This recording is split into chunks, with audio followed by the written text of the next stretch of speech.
ফারুক রাদিয়াল্লাহু তাআলা আনহু উনি ছিলেন ন্যায়পরায়ণ শাসক। রাত্রিবেলা প্রজাদের কি হাল হাকিকত কি অবস্থা ঘুরে ঘুরে প্যাট্রোলিং করতেন পুলিশের মতো। তো সারা রাত প্যাট্রোলিং করে সারা রাত তিনি ঘুরেছেন কার কি অবস্থা দেখে শেষ রাতে তিনি ফিরে আসতেছেন। তিনি থাকতেন সহিহ বুখারীতে এসেছে কানা ইয়াসকুনু ফি আওয়ালিল মদিনা, মদিনার উঁচু এলাকায় থাকতেন। তো ফিরে আসার সময় উনি একটা প্রাচীর বেষ্টিত ঘরের পাশে দুইজন নারীর কথোপকথন শুনতে পেলেন। কয়জন নারী দেখি আপনাদের মনোযোগ আছে কিনা, বলেন কয়জন নারী? একজন বৃদ্ধা একজন যুবতী। উনি কান লাগিয়ে শুনতে পাচ্ছেন। বৃদ্ধা মা, ওমর ফারুক কাউকে দেখতে পাচ্ছেন না, শুনতে পাচ্ছেন। বৃদ্ধা মা তার যুবতী মেয়েকে বলে, এই তাড়াতাড়ি ওটের দুধ দহন করে ওটের দুধের সাথে পানি মিশাও, তাইলে কালকে বাজারে মদিনায় বেশি দামে বিক্রি করা যাবে, লাভ হবে অনেক। বৃদ্ধা মহিলা এটা বললেন।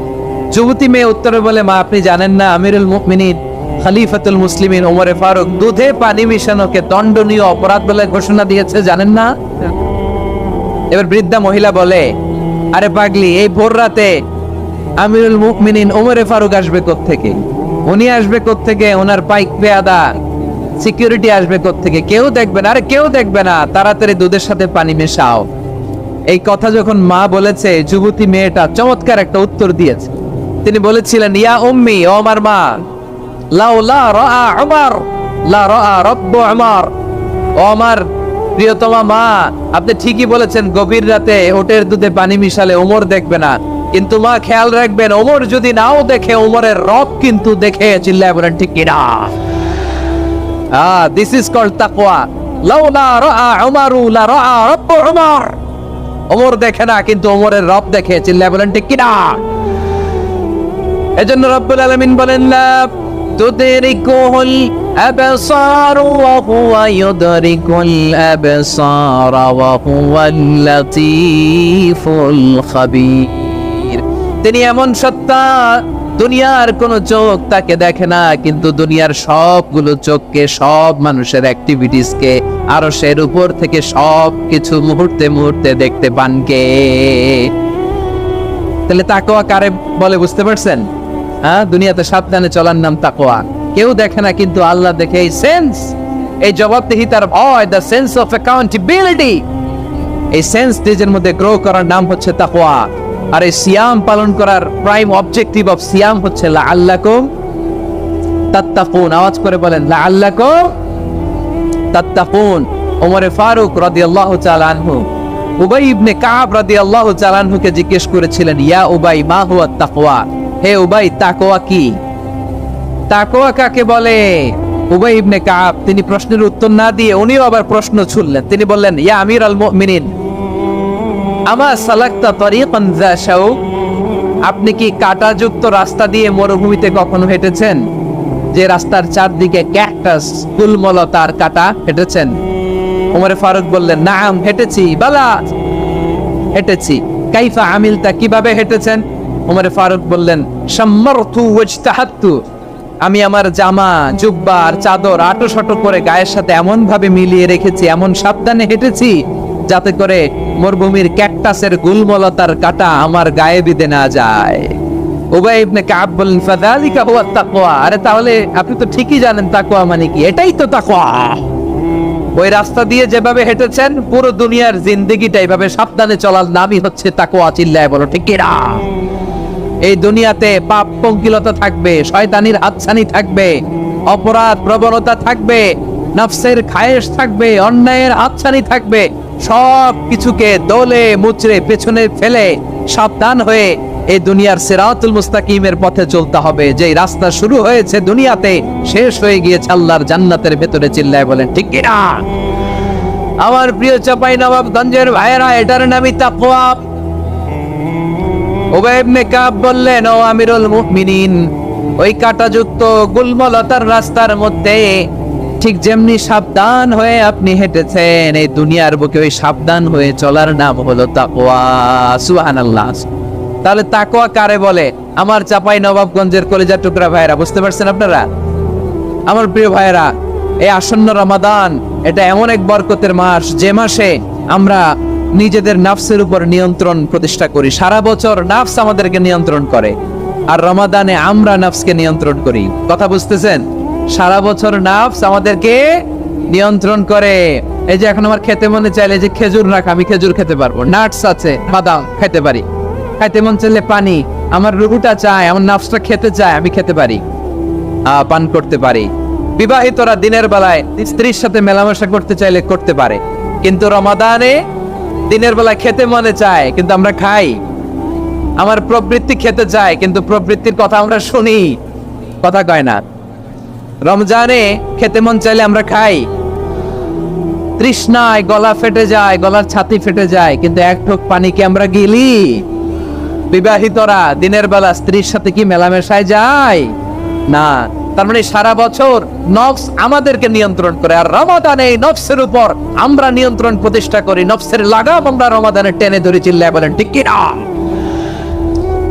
এজন্য আমার প্রিয় ভাইয়েরা, নফসের উপর নিয়ন্ত্রণ নিতে চাইলে রমাদানের রোজার কোনো বিকল্প নাই। এটা এমন মাস যে মাসের ফজিলতেরও কোনো শেষ নাই। এই মাসকে বলা হয় দ্য মান্থ অফ হোপ। এটা আশা জাগানিয়া মাস। রমজানের কথা শুনলে আশা জাগে না হৃদয়ে? হ্যাঁ, ইদা জা রমাদান ফুতিহাত আবওয়াবুস সামা ওয়া গুল্লিকাত আবওয়াবু জাহান্নাম ওয়া সুফিদাতিশ শায়াতিন। রমাদান আসলে আকাশের দরজাগুলো খুলে দেওয়া হয়, মানে জান্নাতের। জাহান্নামের দরজাগুলোকে লক করে দেওয়া হয়, শয়তানকে চেইন আপ করা হয়। ইবাদত করলে শুধু করতেই মনে চায়, চিল্লায় বলেন না সুবহানাল্লাহ। রমজানে ইবাদতে যেই মজা পাওয়া যায়, সারা বছর অন্য কোনো মাসে এই মজা আপনি পান? আমার চাঁপাইনবাবগঞ্জের ভাইরা আওয়াজ করে বলেন না, রমজানে ইবাদতে যেই মজা অন্য মাসে এটা পান? কারণ রমজানে ইবাদত করলে সওয়াবও বেশি, ইবাদতের একটা পরিবেশ থাকে, ঠিক কিনা বলেন? অন্য মাসে ইবাদত করলে এর সওয়াব পাওয়া যায় গাণিতিক হারে, রমজানে ইবাদত করলে সওয়াব বাড়তে থাকে জ্যামিতিক হারে। সুবহানাল্লাহ কইবেন না? অন্য মাসে সওয়াব বাড়ে গাণিতিক হারে, রমাদানে ইবাদত করলে সওয়াব বাড়ে কিভাবে জ্যামিতিক হারে বাড়ে দেখেন। রমাদানে একটা নফল করলে ফরজের সমান সওয়াব, একটা ফরজ করলে 70 থেকে 700 গুণ সওয়াব। রমজানে উমরা করলে হজের সমান সওয়াব। সুবহানাল্লাহ নাই? দ্য মান্থ অফ হোপ, আশা জাগানিয়া মাস। এই মাস আমাদেরকে হোপফুল করে, আশাবাদী করে। রমাদান যেমনি দ্য মান্থ অফ হোপ, আশা জাগানিয়া মাস, এট দ্য সেম টাইম এই রমাদান হচ্ছে মান্থ অফ ওয়ার্নিং, একটা ওয়ার্নিং এর মাস। নবী যেমনি আশা জাগাইছে, আবার ওয়ার্নিং দিয়েও গেছে, খবরদার। ওয়ার্নিংটা কেমন? আল্লাহর হাবিব সাল্লাল্লাহু আলাইহি ওয়াসাল্লাম মসজিদে নববীর ভেতরে হঠাৎ তিনি মসজিদে নববীর মিম্বারে পা রেখে বললেন আমিন। দ্বিতীয় ধাপে পা রেখে বললেন আমিন, তৃতীয় ধাপে পা রেখে বললেন আমিন। সাহাবারা অবাক হয়ে বললেন, ইয়া রাসূলুল্লাহ, ইয়া হাবিবাল্লাহ, 3 বার শুধু আমিন আমিন পড়লেন, কেন পড়লেন আমরা কিছু জানি না, আমাদেরকে জানিয়ে দেন কেন আপনি 3 বার আমিন বললেন। রাহমাতাল লিল আলামিন আল্লাহর হাবিব বললেন, ও আমার প্রাণের সাহাবীরা, আমি যখন মসজিদে নববীর মিম্বারের প্রথম ধাপে পা রেখেছি, সাইয়েদনা জিবরিল এসে আমাকে বলেছে, ও নবী, আপনার নাম শুনে যে ব্যক্তি আপনার উপর দুরূদ পড়ে না তার ধ্বংস আপনি বলেন আমিন। আমি বলেছি আমিন। দ্বিতীয় ধাপে পা রাখার পর সাইয়েদনা জিবরিল বললেন, ইয়া রাসূলুল্লাহ, মাতা পিতাকে বার্ধক্য অবস্থায় পেয়ে তাদের সেবা করে, তাদের সাথে সদাচরণ করে যে সন্তান জান্নাত কামাতে পারলো না, তার জন্য ধ্বংস আপনি বলেন আমিন। আমি বলেছি আমিন। আবার মিম্বারে তৃতীয় ধাপে ঠিক যখনই আমি পা রাখলাম, সাইয়েদনা জিবরাইল বললেন, নবী, রমজান মাস পাওয়ার পরে এই মাসে ইবাদত করে যে ব্যক্তি নিজের গুনাহ মাফ করাতে পারলো না, তার জন্য ধ্বংস আপনি আওয়াজ করে পড়েন আমিন। কত বড় ধমক, কত বড় ওয়ার্নিং দেখছেন। যে রমাদান পেয়েছে কিন্তু রমাদানের ইবাদত করার মধ্য দিয়ে সে নিজেকে জাহান্নাম থেকে মুক্ত বানাতে পারলো না, তার উপর আল্লাহ লানত, তার জন্য ধ্বংস। সাইয়েদনা জিবরাইল বলেছেন আমিন, স্বয়ং বিশ্বনবীও বলেছেন আমিন। আওয়াজ করে পড়েন নাউযু বিল্লাহ। তাহলে রমজান আসবে আর আমরা নিজেদেরকে জাহান্নামীদের লিস্ট থেকে নাম কাটিয়ে জান্নাতীদের লিস্টে উঠাতে পারবো না। এর চেয়ে বড় হতভাগা কি আর কেউ থাকতে পারে? আওয়াজ করে বলেন। তাহলে রমাদানের এই রহমত, বরকত, মাগফিরাত, ফজিলত আমাদের কামাই করার দরকার আছে না নাই? আর মাত্র 7 দিন বাকি। আর মাত্র কয়দিন? এগুলো তোমাকেই খুঁজছে বাংলাদেশ, ক্লোজ আপ ওয়ান, আর মাত্র 7 দিন বাকি। টেলিভিশনে বিজ্ঞাপন আছে না নাই? রাফেল ড্র হবে লটারির, আর মাত্র 5 দিন আছে না নাই? কিন্তু এমন এক বরকতময় মাস আসতেছে, আর মাত্র 7 দিন বাকি। আমাদের কোনো সেন্সই নাই, আমাদের মধ্যে কোনো অনুভূতি কাজ করে না। আয় রে দুর্ভাগা মুসলমান। আমার প্রিয় ভাইয়েরা, আপনি পৃথিবীতে যত ইবাদত করেন সব ইবাদতের সওয়াব নির্ধারিত, এটা পাবেন বা ওইটা পাবেন, এই সওয়াব জান্নাতে, এই বাড়ি ওই বাড়ি। শুধু সিয়ামের সওয়াবটা অনির্ধারিত। কুল্লু আমালি ইবনে আদম ইউদাফ আল হাসানাতু আশরু আমসালিহা ইলা 700 দি'ফিন ইল্লা সাওম। সব নেক আমলের সওয়াব বাড়তে বাড়তে 700 গুণ, কিন্তু রোজা ছাড়া। রোজার সওয়াব কি হবে? বান্দা খালি রোজা রাখে, ফেরেশতারা কিছু লিখতে পারে না আমল নামায়, কারণ আল্লাহ বলে এটা কিছু লিখিস না, কারণ as-সাওমু লি, এই রোজা রাখছে আমার জন্য, ওয়া আনা আজজি বিহি, এই রোজার সওয়াব, প্রতিদান, অ্যাওয়ার্ড, এটা কিয়ামতের দিন আমি আল্লাহ নিজ হাতে দেব, নিজ হাতে দেব। আরেক বর্ণনায় এসেছে ওয়া আনা উজজাবি, আমি আল্লাহ নিজেই হয়ে যাব রোজার প্রতিদান। সুবহানাল্লাহ পড়েন। আবার আল্লাহর হাবিব বলেন ইন্না ফিল জান্নাতি সামানিয়াতু আবওয়াব, জান্নাতের দরজা মোট 8টা। ফিহা বাবুন ইউসাম্মা আর-রায়্যান, 8টা দরজার মধ্যে স্পেশাল একটা দরজা আছে, ওই দরজাটার নাম হলো আর-রায়্যান। রায়্যান দরজা, লা ইয়াদখুলুহু ইল্লা সাইমুন, রোজাদাররা ছাড়া কেউ ওই রায়্যান দরজা দিয়ে জান্নাতে ঢুকতে পারবে না। শুধু রোজাদারদের জন্য ওই দরজাটা খোলা থাকবে। দরজাটার নাম আর-রায়্যান। এই লাখো জনতা আওয়াজ করলে এই আওয়াজ হয়, বলেন রোজাদারদের জন্য জান্নাতে স্পেশাল যে লাল গালিচার সংবর্ধনা এন্ড স্পেশাল এন্ট্রি, ওই দরজাটার নাম কি? আর-রায়্যান শব্দটা কেমন লাগে? ভালো লাগে। অনাগত সন্তান যদি কারো আসে, ছেলে সন্তান, নাম রেখে দিয়েন আর-রায়্যান। পারবেন? আমাকে সবাই ধরে রাস্তা ঘাটে, বাসায়, অফিসে, আদালতে, এয়ারপোর্টে ধরলে, হুজুর আমার একটা ছেলে হবে 2 মাস পর, একটা নাম দেন। চাপাই নবাবগঞ্জবাসীর জন্য আমি একটা নাম দিয়ে গেলাম। সামনের 2-3 মাসে, 4 মাসে, 6 মাসে যাদের ছেলে সন্তান হতে পারে বলে মনে করেন, যদি পছন্দ হয় নামটা, নাম রেখে দিয়েন রায়্যান। কি নাম? লা ইয়াদখুলুহু ইল্লা সাইমুন, রোজাদাররা ছাড়া কেউ ঢুকতে পারবে না। মান দাখালাহু লাম ইয়াতমা আবাদা, একবার যে এই গেট দিয়ে ঢুকবে, he will never be thirsty again, তার গলা থেকে চিরকালের জন্য আল্লাহ তৃষ্ণা মিটায়া দিবে। আমরা ওই রায়্যান দরজা দিয়ে সেদিন জান্নাতে ঢুকতে চাই কি চাই না? আমার প্রিয় ভাইরা, প্রতি রাতে রমাদানে আল্লাহর ফেরেশতারা আহ্বান জানায়, ইয়া বাগিয়াল খাইরি আকবিল, ইয়া বাগিয়াশ শাররি আকসির, হে কল্যাণের পথের যাত্রী, আকবিল, প্রসিড, আরো ইবাদত করো, আগাও আগাও, আরো জান্নাতের নাজ নেয়ামত কামাও। হে অকল্যাণের পথের যাত্রী, আকসির, স্টপ স্টপ, অনেক হয়েছে। আন্না, এই রমাদান এটা পাপের মাস নয়, এটা ইবাদত করে জান্নাত কামানোর মাস। চিল্লায় বলো ঠিক কি না? ওয়ালিল্লাহি উতাকাউ মিনান নার ওয়াদালিকা কুল্লা লাইলা, প্রতি রাতে, রমাদানের প্রতি রাতে আল্লাহ তাআলা এরকম লাখো বনি আদমকে মাফ করে দেওয়ার ঘোষণা দেয়, নাজাতের ঘোষণা দেয়। আমরা আল্লাহর পক্ষ থেকে মাফ, নাজাত চাই কি চাই না? আমরা যদি নাজাত পেয়ে যাই, আর কিছু চাই? কথা বলে না। আমাদের নাজাত লাগবে, আওয়াজ করে বলেন তো কি লাগবে? আর কিছু যে চাই না আমি, চাই গো নাজাত, আল্লাহ তোমার কাছে আমার এই মোনাজাত। আর কিছু যে চাই না আমি, চাই গো নাজাত, আল্লাহ তোমার কাছে আমার এই মোনাজাত, আল্লাহ তোমার কাছে আমার এই মোনাজাত। পড়েন আমিন, আর জোরে আমিন। তাহলে রমাদানকে আমরা বুদ্ধিমানের মতো কাজে লাগাতে চাই কি চাই না? হ্যাঁ, বুদ্ধিমানের মতো কাজে লাগাইতে হবে। মুমিনরা স্মার্ট হয়। এই রমাদানে আমাদের কি করণীয়, কি বর্জনীয়? সংক্ষেপে 7টা করণীয় 7 মিনিটে, 7টা বর্জনীয় 7 মিনিটে বলে আমরা বিদায় নিব ইনশাআল্লাহ। বলেন, কেউ উঠা বসা করবো না ইনশাআল্লাহ। বলেন মাশাআল্লাহ, অনেক শান্ত। জি, আমার দিকে তাকান। রমাদানে, আসন্ন রমাদানে আমাদের 7টি করণীয়। 1 নাম্বার করণীয়, এই রমাদানকে আপনি কোরআনময় করে তুলুন। কোরআনময় করে তুলুন 2025-এর রমাদান। এই হচ্ছে আজকের প্রোগ্রামের স্লোগান। জোরে বলেন ঠিক কিনা? কোরআনময় করতে রাজি আছেন? কোরআন তেলাওয়াত করতে রাজি আছেন? আমার প্রিয় ভাইরা, ধীরস্থির ভাবে কোরআন তেলাওয়াত করুন, তাড়াহুড়ো করে নয়। আনাস রাদিয়াল্লাহু তাআলা আনহু বলতেন, রুব্বা কারি লিল কোরআন ওয়াল কোরআন ইয়ালআনহু। কোরআনের অনেক কারি আছে যারা কোরআন পড়ে কিন্তু সওয়াব পায় না, বরং আল্লাহর কোরআন তার বিরুদ্ধে আল্লাহর দরবারে নালিশ করে আর লানত করতে থাকে। আমরা কি ওইরকম কোরআনের তেলাওয়াতকারী হতে চাই? না। ধীরস্থির ভাবে ওয়ারাত্তিলিল কোরআন তারতিলা, তারতিলের সাথে পড়বেন। বিষ্ণু ঈসা ইসলাম কানা ইয়ামুদ্দু সাওতাহু মাদ্দান, টেনে টেনে পড়তেন।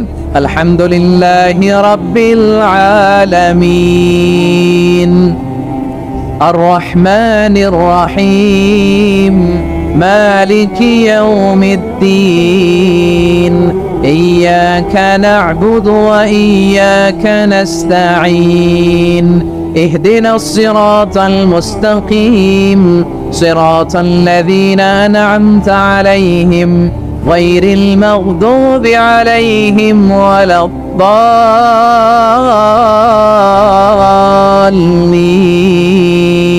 পড়েন আমিন। কানা ইয়ামুদ্দু সাওতাহু মাদ্দান, টেনে টেনে পড়তেন। ওয়া কানা ইউকাত্তিউ আয়াতাহু, ইউকাত্তিউ আয়াতান আয়াতান, প্রত্যেক আয়াত পড়ে পড়ে তিনি থামতেন। এভাবে কোরআন পড়তে হবে। আমাদের অনেক মা বোনেরা আজকের এই চাঁপাইনবাবগঞ্জের প্রোগ্রামের অনেকগুলো মহিলা প্যান্ডেল আমি ল্যান্ডিং করার সময় দেখেছি। আমার অনেক বোনেরা, ওনারা কোরআন খতম করতে যে এমন ভাবে তেলাওয়াত করেন, কোরআন তেলাওয়াতের আদব আর অবশিষ্ট থাকে না। আমরা তার তিলের সাথে তেলাওয়াত করব, যেমনটি আমি পড়ে শোনালাম। বিষ্ণু ইসলাম প্রতি আয়াত শেষে থামতেন, টেনে টেনে পড়তেন, তার তিলের সাথে পড়তেন, সুর করে পড়তেন। মান লাম ইয়াতাগান্না বিল কোরআন ফালাইসা মিন্না, যে সুর করে কোরআন পড়ে না সে আমার উম্মত হতে পারে। যাইনুল কোরআন বিআসওয়াতিকুম, বিষ্ণু বলেন সুর করে কোরআন পড়বা। অনেকে কোরআনের খতম তুলবার জন্য কোরআনরে একেবারে খতম করে দেয়, এরকম আছে না নাই? কোরআনের খতম তোলার জন্য কোরআনরে কি করে? একেবারে খতম করে দেয় না। আপনি ধীরস্থির ভাবে পড়ে যদি খতম দিতে পারেন মাশাআল্লাহ, না পারলে যতটুকু পারেন পড়বেন। এরপর অনুবাদ পড়ার চেষ্টা করবেন, তাফসীর পড়ার চেষ্টা করবেন। আপনাদের জন্য এক অনন্য উপহার রয়েছে আমার পক্ষ থেকে, এক নজরে কোরআন। 114 সূরার সারমর্ম, সার নির্যাস আমরা নিয়ে এসেছি এখানে বাংলা ভাষায়। আমার জানা মতে খুব সম্ভবত এই প্রথম কাজ কেউ করে নাই। আরবিতে পাবেন এরকম অনেক বই, ইংরেজিতে কিছু কাজ আমরা দেখেছি, কিন্তু বাংলায় পাবেন না। এত চমৎকার ভাবে আমরা সূরাগুলোর সারমর্ম, সার নির্যাস তুলে ধরার চেষ্টা করেছি। 5 পৃষ্ঠায় আপনি জেনে যাবেন এই সূরার সেন্ট্রাল থিম কি। 5 পৃষ্ঠায় জেনে যাবেন মেজর থিম কি, এই সূরায় কি কি নিয়ে আলোচনা করা হয়েছে, এই সূরা থেকে মূল লেসন কি, মূল শিক্ষা কি, সহজে আপনারা বুঝে যাবেন। সুযোগ হলে এটা সংগ্রহ করবেন। আপনারা যে কোনো ধরনের ভালো অনুবাদ আপনারা পড়বেন, তাফসীর পড়বেন। আমরা কোরআনময় করতে চাই। খতম কোরআনে রমাদানের 1 খতম দেওয়ার একটা সহজ পদ্ধতি হচ্ছে, রমাদানের প্রতি নামাজের পরে 4 পৃষ্ঠা। প্রতি নামাজের পরে কয় পৃষ্ঠা? 4 পৃষ্ঠা। তাহলে 5 ওয়াক্তে 4 পাঁচা 20 পৃষ্ঠা। হেফজ কোরআন গুলো 20 পৃষ্ঠা 1 পারা। এভাবে 30 দিনে আপনার 1 খতম হয়ে যাবে। আমরা যেন তার তিলের সাথে বিশুদ্ধভাবে কোরআন তেলাওয়াত করতে পারি, আল্লাহ তৌফিক দান করুক। পড়েন আমিন। 2 নাম্বার করণীয়, ধীরস্থির ভাবে তারাবির সালাত গুলো যেন আমরা আদায় করি। তাড়াহুড়ো করবেন না আল্লাহর ওয়াস্তে, তাড়াহুড়ো করবেন না, তাহলে কোরআন আমাদের জন্য বদদোয়া করবে।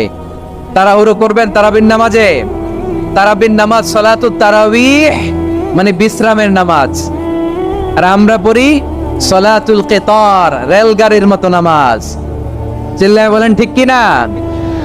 না, এরকম করবেন না। ইমাম সাহেবদেরকে আশ্বস্ত করুন যে ইমাম সাহেবরা আমরা পিছনে আছি আপনাদের সাথে, আপনি আস্তে আস্তে পড়েন, তার তিলের সাথে পড়েন, ধীরস্থির ভাবে তারাবির সালাত পড়বেন। সারা বছর এই সুযোগ হয় না দাঁড়িয়ে কোরআন শোনার, এরকম আয়োজন ব্যবস্থাপনা সারা বছর আর আমরা পাই বলেন তো? না। তারাবির সালাতের রাকাত বিতর্ক এড়িয়ে চলুন, রাকাত নিয়ে বিতর্ক করবেন না। 8 রাকাত 20 রাকাত নিয়ে যে মারামারি এই দেশে, এটা শয়তানের ফন্দি। চিল্লায় বলেন এটা কার ফন্দি? আমরা 20 রাকাত পড়ি, আপনারা হয়তো 8 রাকাত পড়েন, কোনো অসুবিধা নাই। আমরা যারা 20 রাকাত আমরা পড়তেছি, আমরা 20 রাকাতের কথাই বলি, 20 রাকাত আমরা পড়বো আজীবন। সৌদি আরবে মক্কা মদিনায় 20 রাকাত পড়ে, কোনো অসুবিধা নাই। অন্যান্য মসজিদগুলো 8 রাকাত পড়ে। এই নিয়াদের মধ্যে মারামারি আছে? নিয়াতে এখন বেঁচে নাই, এরকম আছে না নাই? এই যে আরো 7 দিন বাকি রমাদান আসতে, এই 7 দিন পর্যন্ত আমরা রমাদান পাবো, কোনো গ্যারান্টি আছে? আচ্ছা, এই বছর যদি খুশ নসিব হয় আমাদের, আমরা যদি পাই, আগামী বছরও যে রমাদান আমরা পাবো, কোনো গ্যারান্টি আছে? তাহলে আসুন আমরা ভেবে নেই, হতে পারে this Ramadan could be the last and final Ramadan in our life. হতে পারে এই রমাদানই হতে পারে আমার জীবনের শেষ রমাদান। ঠিক কিনা বলেন? তাই আসুন আমরা আল্লাহর কাছে দোয়া করি, আল্লাহুম্মা বাল্লিগনা রমাদান। আল্লাহ, তুমি রমাদান পর্যন্ত আমাদেরকে পৌঁছে দাও। আওয়াজ করে পড়েন আমিন। ইবনু রাজব আল হাম্বলি লাতাইফুল মাআরিফের মধ্যে লিখেছেন, সাহাবারা ওনারা রমাদান কেন্দ্রিক, আমাদের সালাফ সালফে সালেহিনরা রমাদান কেন্দ্রিক জীবন কাটাতেন। ওনারা রমজান আসার 6 মাস আগে আল্লাহর কাছে দোয়া করতেন, আল্লাহ রমজান পর্যন্ত পৌঁছে দাও। রমজান চলে যাওয়ার পরে বাকি 6 মাস আল্লাহর কাছে দোয়া করতেন, আল্লাহ এই রমাদানে যে ইবাদত করেছি, ইবাদত গুলো তুমি কবুল করে নাও। সুবহানাল্লাহ। তাহলে পুরো বছর রমাদান কেন্দ্রিক জীবন। রমজান আসার আগে 6 মাস দোয়া করতো, আল্লাহ আমরা যেন রমজান পাই। রমজান চলে যাওয়ার পরে বাকি 6 মাস বলতো, আল্লাহ রমজানে যে ইবাদত করেছি এগুলো তুমি কবুল করে নাও। সুবহানাল্লাহ। আবার এই শাবান মাসে আল্লাহর হাবিব সাল্লাল্লাহু আলাইহি ওয়াসাল্লাম সবচেয়ে বেশি রোজা রাখতেন। কানা ইয়াসুমু শাবানা কুল্লা, সবচেয়ে বেশি রোজা রাখতেন শাবান মাসে। ওয়া কানা ইয়াসুমু শাবানা ইল্লা কালিলা, শাবানের অল্প কয়েকদিন ছাড়া পুরো শাবানটাই বিশ্বনবী রোজা রাখতেন। সুবহানাল্লাহ পড়েন। এই শাবানে আপনারা রোজা রাখছেন তো? রাখছেন? আল্লাহ তুমি কবুল করো, আমরা সবাই পড়ি আমিন। মাইকের সাউন্ডটা একটু উইক মনে হচ্ছে, একটু স্ট্রং করতে হবে সামান্য। মাইক অপারেটর যিনি আছেন একটু স্ট্রং করবেন, আমার শাউট করে কথা বলা লাগতেছে, একটু স্ট্রং করবেন মেহেরবানি করে। মাইকের সাউন্ডটা একটু স্ট্রং করবেন। প্রিয় ভাইয়েরা, এই শাবান শেষে আমাদের মধ্যে আগমন করবে রমাদান, এবং এই রমাদানুল মুবারক আল্লাহ তাআলা আমাদের জন্য সিয়াম ফরজ করেছেন। কি ফরজ করেছেন? তিনি সূরাতুল বাকারার 183 নম্বর আয়াতে ইরশাদ করছেন, রাব্বুল আলামিন বলেন, ইয়া আইয়ুহাল্লাযীনা আমানু কুতিবা আলাইকুমুস সিয়ামু কামা কুতিবা আলাল্লাযীনা মিন ক্বাবলিকুম লাআল্লাকুম তাত্তাকুন। আল্লাহ বলেন, ও বিশ্বাসীরা শোনো শোনো, তোমাদের জন্য সিয়ামকে ফরজ করা হয়েছে, ঠিক যেমন ভাবে তোমাদের পূর্ববর্তী উম্মতদের উপরও সিয়ামকে ফরজ করা হয়েছিল, লাআল্লাকুম তাত্তাকুন, যাতে করে তোমরা সবাই মুত্তাকি হতে পারো। সুবহানাল্লাহ বলেন, যাতে করে তোমরা আল্লাহ সচেতন হতে পারো। তাহলে সিয়ামকে, এই সামনে যে রমাদান আসতেছে আমার প্রিয় ভাইয়েরা, এই পুরো রমাদান ব্যাপী সিয়াম সাধন করা, সিয়াম পালন করাকে আমাদের জন্য ফরজ করে দিয়েছে কে? রমাদানের রোজা রাখার নফল নাকি? রমাদানে সিয়াম পালন করা কি নফল? সুন্নাত? তাহলে কি ফরজ? আওয়াজ করে বলেন, রমাদানের রোজা রাখা কি ফরজ? এটা শুধু আমাদের উপরই ফরজ না, আমাদের আগে যত জাতি গোষ্ঠী পৃথিবীতে এসছে সবার উপরে সিয়াম পালনকে ফরজ করেছে কে? সবার উপরে আল্লাহ তাআলা সিয়াম পালনকে ফরজ করেছিলেন। তবে ধরনটা ভিন্ন ছিল, এক এক জাতি গোষ্ঠীর জন্য এক এক ধরনের ছিল। আমাদের জন্য সিয়াম ফরজ টানা 1 মাস 30 দিন বা 29 দিন। কোন কোন উম্মতের উপর 30 দিন না, মাত্র 3টা রোজা ফরজ ছিল। কয়টা? আওয়াজ করে বলেন। আপনাদের কি মনোযোগ আছে না গেছে? মনোযোগ আছে? তাকবীর পড়েন তো, লিল্লাহে তাকবীর। আমাদের 1 মাস সিয়াম ফরজ। পূর্ববর্তী অনেক উম্মতের উপর 1 মাস ছিল না, 3টা ফরজ ছিল। কয়টা? প্রতি মাসের 13, 14, 15 ফরজ ছিল তাদের জন্য। কারোর জন্য শুধু একটা, আশুরার রোজা। কোন কোন উম্মতের জন্য 10টা। কোন কোন উম্মতের জন্য রোজা ফরজ ছিল মৌনতার রোজা, আরবিতে বলে সওমুল ইনসাত, মানে সারাদিন খেতে পারবে, পান করতে পারবে, স্ত্রীর সাথে মেলামেশা করতে পারবে, কিন্তু কথা বলতে পারবে না। কথা বললেই তাদের রোজা ভেঙে যেতে। পড়েন সুবহানাল্লাহ। কি অদ্ভুত ব্যাপার! মৌন সম্মতির রোজা। যেমনটি সাইয়্যিদাতুনা মারিয়াম আলাইহিস সালাম বলেছেন, ইন্নী নাযারতু লির-রাহমানি সাওমা ফালান উকাল্লিমাল ইয়াওমা ইনসিয়া। তিনি বলেছেন, আজকে আমি রহমানের জন্য মানে আল্লাহর জন্য রোজা মানত করেছি, আজকে আমি কারোর সাথে কথা বলতে পারবো না। তো রোজা রাখলে কথা বলতে পারবে না কেন? কারণ ওই শরীয়তে রোজার বিধান ছিল সকাল থেকে সন্ধ্যা খেতে পারবেন, পান করতে পারবেন, কিন্তু কথা বলতে পারবেন না। কথা বললেই রোজা ভেঙে যেত। সুবহানাল্লাহ বলেন। তাহলে সব জাতিগোষ্ঠীর উপরে রোজা ফরজ ছিল, কিন্তু ধরনটা ভিন্ন ছিল। মজার ব্যাপার হচ্ছে, আপনি বর্তমানেও বিভিন্ন ধর্মের দিকে তাকান, বৌদ্ধ ধর্ম, হিন্দু ধর্ম, খ্রিস্ট ধর্ম, তাদের মধ্যেও রোজা আছে। ইংরেজরা, খ্রিস্টানরা এটাকে বলে ফাস্টিং। কি বলে? ফাস্টিং। আমাদের হিন্দু ভাইয়েরা বলে উপবাস। তারা কি বলে? উপবাস। আবার এখন আন্দোলনেরও একটা মাধ্যম হয়েছে এটা, না খেয়ে থাকা। এটারে বলে অনশন। এটারে কি বলে? অনশন ধর্মঘট। মানে আমাদের দাবি না মানলে আমরা খাবো না, রোজা রাখলাম। আছে না নাই? তারপরে আধুনিক বিজ্ঞান এটার একটা নাম দিয়েছে না খেয়ে থাকাকে, অটোফিজি। কি বলে? অটোফিজি। জাপানের এক চিকিৎসা বিজ্ঞানী এই অটোফিজির উপর গবেষণা করে সে নোবেল পেয়েছে। সুবহানাল্লাহ পড়বেন না? এজন্য আল্লাহ তাআলা আমাদের জন্য গোটা রমাদানে এই সিয়ামকে ফরজ করে দিয়েছেন। আওয়াজ করে বলেন আল্লাহু আকবার। রব্বুল আলামিন বলেন, ইয়া আইয়ুহাল্লাযীনা আমানু কুতিবা আলাইকুমুস সিয়াম। সিয়ামকে তোমাদের উপরে ফরজ করা হয়েছে, কামা কুতিবা আলাল্লাযীনা মিন ক্বাবলিকুম, যেমনি তোমাদের পূর্ববর্তীদের উপর রোজা ফরজ করা হয়েছিল, লাআল্লাকুম তাত্তাকুন, যাতে করে তোমরা আল্লাহ সচেতন হতে পারো, যাতে করে তোমরা মুত্তাকি হতে পারো। লাআল্লাকুম তাত্তাকুন, যাতে করে আমরা আল্লাহ সচেতন হতে পারি, আল্লাহ কনসিয়াসনেস আমাদের মধ্যে গ্রো করে। এটা হচ্ছে রোজার prime objective, the prime objective of সিয়াম।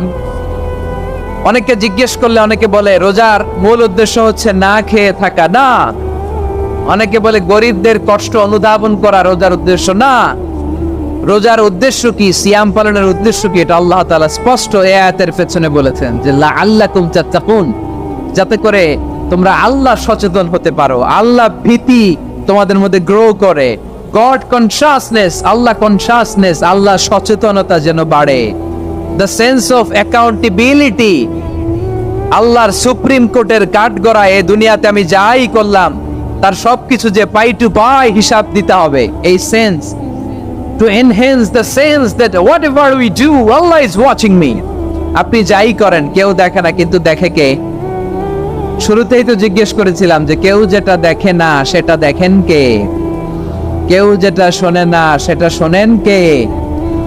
এর নাম হচ্ছে লাআল্লাকুম তাত্তাকুন, যাতে করে তোমরা আল্লাহ সচেতন হতে পারো, আল্লাহ ভীরু হতে পারো। দুনিয়ার কেউ দেখে না, কিন্তু আল্লাহ দেখে। এটাই রোজার মূল শিক্ষা। আমার প্রিয় ভাইরা, আপনি লুকিয়ে লুকিয়ে ঘরের ভেতরে অন্যায় করেছেন, পাপ করেছেন, আপনার বাবা দেখে নাই, মা দেখে নাই, স্ত্রী দেখে নাই, কিন্তু দেখেছে কে?